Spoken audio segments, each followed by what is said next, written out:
चाहे वो बिल्डर हैं, चाहे वो कॉन्ट्रैक्टर हैं, चाहे वो अपना घर खुद बना रहे हैं, कोई भी बंदा जो इस टाइम आज की डेट में कंस्ट्रक्शन एक्टिविटी से ताल्लुक रखता है, ये वीडियो उसके लिए।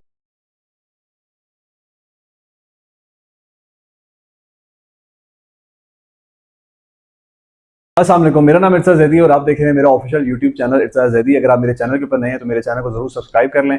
इस चैनल के ऊपर करंट रियल एस्टेट से रिलेटेड, कंस्ट्रक्शन से रिलेटेड जो भी एक्टिविटीज होती हैं हम उस बारे में बात करते हैं। इस चैनल के ऊपर हम बिजनेसेस के बारे में बात करते हैं कि आपको बिजनेस कैसे करना है, क्या उसकी स्ट्रैटेजीज होनी चाहिए, और अगर आप इन सब चीजों में इंटरेस्ट रखते हैं तो this is the most authentic channel that you have to subscribe. आपको ये चैनल जरूर सब्सक्राइब करना चाहिए। आज की मेरी वीडियो बड़ी इंपॉर्टेंट है उन लोगों के लिए, खास करके जो इस टाइम आज के टाइम के ऊपर कंस्ट्रक्शन से रिलेटेड उनका काम है, चाहे वो बिल्डर हैं, चाहे वो कॉन्ट्रैक्टर हैं, चाहे वो अपना घर खुद बना रहे हैं। कोई भी बंदा जो इस टाइम आज की डेट में कंस्ट्रक्शन एक्टिविटी से ताल्लुक रखता है, ये वीडियो उसके लिए। वीडियो को आपने एंड तक देखना है। मैं बात करने जा रहा हूं जो करंट ट्रांसपोर्टर्स की हड़ताल है, खास करके रावलपिंडी इस्लामाबाद के अंदर जो हो रहा है, मैं उस बारे में बात करने जा रहा हूं कि जो हड़ताल की सूरत में मद में जो मटेरियल सप्लायर अपने मनपसंद पैसे मांग रहा है मटेरियल के, इस टाइम का फायदा उठा रहा है, हरामखोरी कर रहा है, हमने उस चीज को किस तरह काबू करना है। दोस्तों, इस टाइम हमारे पास ट्रांसपोर्टर्स की हड़ताल है। जितने भी ट्रांसपोर्टर्स हैं उन्होंने हड़ताल की हुई है। उनकी वजूहात तीन है, उनके मुतालबात तीन है। सबसे पहला मुतालबा उनका ये है कि ये फ्यूल की प्राइसेस रोजाना की बेस के ऊपर जो चेंज हो रही है, हमें नुकसान हो रहा है। हम पेट्रोल डलवाते हैं, हम गाड़ी लोड करते हैं, गाड़ी उतारते हैं, तो हमें पता लगता है जी पेट्रोल जो है वो महंगा हो गया। या हम गाड़ी लोड करने जा रहे होते हैं, वापसी में हमने पेट्रोल डलवाना होता है, हमें पता लगता है जी पेट्रोल महंगा हो गया, डीजल महंगा हो गया, जिसकी वजह से हमें नुकसान हो रहा है, हमें वो पैसे नहीं बच रहे। हम पिछले एक महीने से जो है वो अपने मटेरियल के, या ट्रांसपोर्टर्स जो है वो कह रहे हैं जी कि हम कोई भी हमारा जो कैरेज है वो नहीं बच पा रहा, हमें ट्रांसपोर्टर्स को नुकसान हो रहा है। फिर उनका दूसरा मुतालबा है कि टैक्सेस, टूल टैक्सेस हैं वो बहुत ज्यादा हैं, वो हमें नुकसान देते हैं। फिर उनका जो तीसरा एक मुतालबा है, अब उसमें कितनी सच्चाई आने वाला वक्त बताएगा, वो कहते हैं जी कि हमें अनफेयर किस्म के चलान दिए जाते हैं। 10,000 का चलान तो हमें हमारी गाड़ी को वैसे ही दिया जाता है, चाहे कोई वॉयलेशन हो या ना हो। 20,000 25,000 के जो है वो हमें चलान किए जाते हैं। तो ये सब चीजें करने के बाद हम नहीं काम कर सकते, हम कारोबार नहीं कर सकते ट्रांसपोर्टर्स, जिसकी वजह से वो स्ट्राइक पे चले गए, वो प्रोटेस्ट पे चले गए, एहतजाज हो रहा है।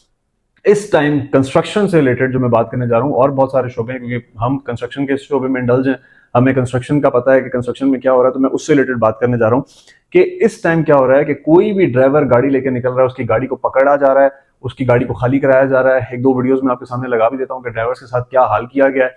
और इतनी सख्त किस्म की स्ट्राइक है कि कोई भी बंदा इस स्ट्राइक को, इस प्रोटेस्ट को तोड़ नहीं सकता, इस एहतजाज को तोड़ नहीं सकता, कोई भी ड्राइवर अपनी गाड़ी लेके निकल नहीं सकता।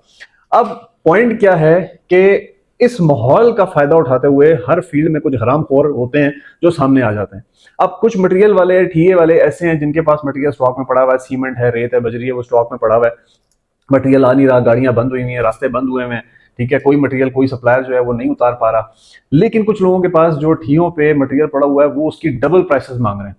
आज की डेट में सीमेंट का 1600 रुपए रेट कोड किया गया है हमें, जिसकी वजह से हमने आज ये फैसला किया है कि हम अपनी कंस्ट्रक्शन साइट्स को बंद कर रहे हैं।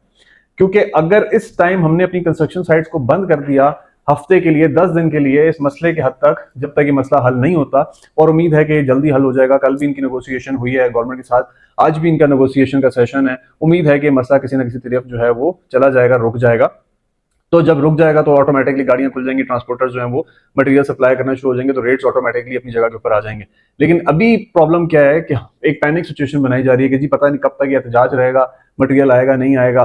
आज के रेट के ऊपर सीमेंट की बोरी जो है वो 1600 रुपए में पहुंचाई हुई है ये मटेरियल वालों ने, जो जी आपके मटेरियल ठीए के सप्लायर हैं, कि जी 1600 रुपए की सीमेंट की बोरी है।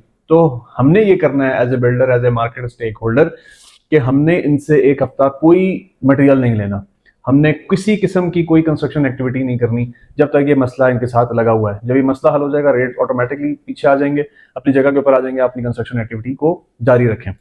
तो ये एक हमारा एहतजाज होना चाहिए कि हम इनसे मटेरियल, इस टाइम जो ये अपने मनपसंद पैसे मांग रहे हैं, हमने इनसे कोई मटेरियल नहीं लेना। तो ये एक छोटी सी टिप है उस बंदे के लिए जो बिल्डर है, कॉन्ट्रैक्टर है, वो अपना घर, खास करके लेमैन जो अपना घर खुद बना रहा है, पहली दफा बना रहा है, उसको नहीं पता इन चीजों का, तो वो पैनिक हो जाएगा कि पता नहीं क्या हो जाएगा, और वो महंगे दामों में इनको फायदा पहुंचाएगा, महंगे दामों में जो है वो इनसे मटेरियल लेगा और अपना वो काम चलाएगा, और वो उसको बेचारे को लूटते रहेंगे। तो बंद कर दें अपनी कंस्ट्रक्शन एक्टिविटीज कम से कम एक हफ्ते के लिए, ये सारी चीजें वापस आ जाएंगी, ये सारी चीजें जो है वो दोबारा सेट हो जाएंगी और इनके दिमाग भी ठीक हो जाएंगे। तो ये एक छोटी सी मेरी कोशिश थी, छोटी सी टिप थी उन सब लोगों के लिए जो इस टाइम कंस्ट्रक्शन से रिलेटेड है और टिप सिर्फ इसलिए कि अपने पैसे बचा लें। आप इनके मनपसंद पैसे भरेंगे, अपनी कॉस्ट को इंक्रीज करेंगे, अपनी प्रोजेक्ट की कॉस्ट को इंक्रीज करेंगे और कुछ भी नहीं होगा।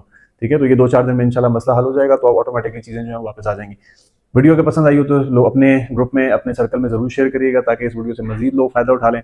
और मजीद ऐसी इंफॉर्मेटिव वीडियोस के लिए मेरे चैनल को फॉलो कर लें। बहुत शुक्रिया।